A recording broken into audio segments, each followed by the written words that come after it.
ከአንቺ ጋር መመሳጠረው ምንም ጉዳይ የለኝም። ሉሊት የት ነው ያለሽው? ሉሊት ነይ። ምንድነው? በሰላም ነው? በጣም እየጮክ እኮ ነው። ሉሊት እውነታውን ልትነግሪኝ እፈልጋለሁ። የምን እውነታ ነው? ኤልሳ እንዳለችው ለእኔ ያለሽ ፍቅር አሁንም አለ ወይንስ ሞቷል? ኤልሳ? ቆይ አንቺ ከኔ ጋር ችግርሽ ምንድን ነው?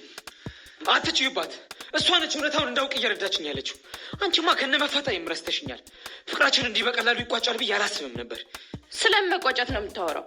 ካሌብ፣ በማን የፈጠራ ወሬ እየጠረጠርከኝ ያለው? በፈጠራ ወሬ አይደለም፣ በማስረጃ ነው። ደጋግሜ ከዳዊት ጋር አይቻችኋለሁ። ቅርበታችሁ የጓደኝነት አይደለም። ልትዋሽኝ እንዳትሞክሪ። ካሌብ፣ ውስጤን እየጎዳው ነው። እንዲሰማኝ አታድርግ። እንግዲህ ያው እውነታው አንቺ ለኔ ምንም ስሜት እንደሌለሽ ነው። እሺ፣ አሁን ተረጋጋና በተረጋጋ መንፈስ እናውራ። አልረጋጋም። የወደፊት እቅድሽ ምንድን ነው? ከኔ ጋር መኖር አይደል?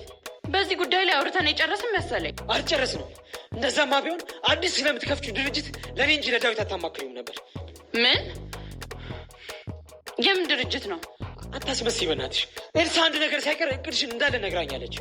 አሁን ላይ እኮ ስለ ድርጅቱ እያሰብኩበት ስላልሆነ ነው አንተን አላማከርኩ። ዳዊት ደግሞ ከጎኔ ስለሆነ ነው የውስጤን የማማክረው። አሀ፣ እኔ ርቄብሽ ነው? ቢያንስ እንኳን በስልክ ማማከራት ሲም ነበር። ስለ ራቁሽ ነው? ቢያንስ እንኳን በስልክ መናገራት ሲም ነበር።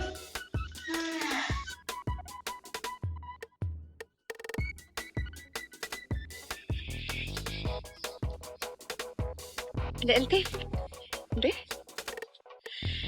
እዚህ ምን እያደረግሽ ነው? ምንድን ነው አንቺ? አስደነገጥሽኝ እኮ። ያምሻል እንዴ? ሌባ አይደለሽ አንቺ። ምን ያስደነግጥሻል? ይልቅ አንቺ ዝም።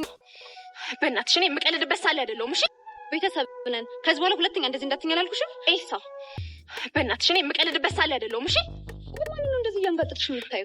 እጭ አስመለጥሽኝ ወደዛ። ቆይ ግን ለምንድን ነው ከአጠገቤ ዞር የማትይልኝ? አልልም። አንቺ በጣም የተጻፈትሽኝ ግን አልመሰለሽም? በቃ ተይኝ። ልቀቅኝ። እስኪ ልትገኝ ነው እንዴ? በዚህ ሁኔታሽ ከቀጠልሽ ገና አንጠለጥልሻለሁ። ስታስጠላ።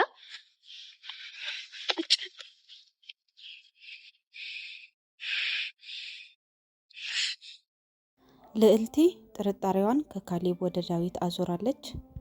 ዳዊትንም እየተከታተለችው ትገኛለች። ዳዊት እናቷን እንዳገተ ያወቀች ጊዜ ምን የምታደርግ ይመስላችኋል? ኤልሳ ሉሊትን እና ካሌብን በማጋጨት ካሌብን የራሷን ለማድረግ እየጣረች ነው። ልዕልቴንም ባገኘችው አጋጣሚ ሁሉ እየተከታተለች ታበሳጫታለች። ኤልሳ ተሳክቶላት የእውነት ካሌብ ፍቅረኛዋ ይሆን? ሰላም ውድ የበጽናት ቲዩብ ተከታታዮቻችን እንደምን ቆያችሁ? ዛሬ ሉሊት ክፍል 67ን ይዘንላችሁ መጥተናል። ቪዲዮውን ስትጀምሩት ላይክ፣ ሰብስክራይብ በማድረግ ጀምሩ። የእናንተ አንድ ላይክ እና አንድ ሰብስክራይብ ለኔ በጣም ያበረታታኛልና ቪዲዮውን ክሊክ አድርጋችሁ ገብታችሁ ማየታችሁ ካልቀረ ላይክ፣ ሰብስክራይብ ማድረግ አይጎዳችሁምና ሰብስክራይብ እያደረጋችሁ ስለምታበረታቱኝ አመሰግናለሁ።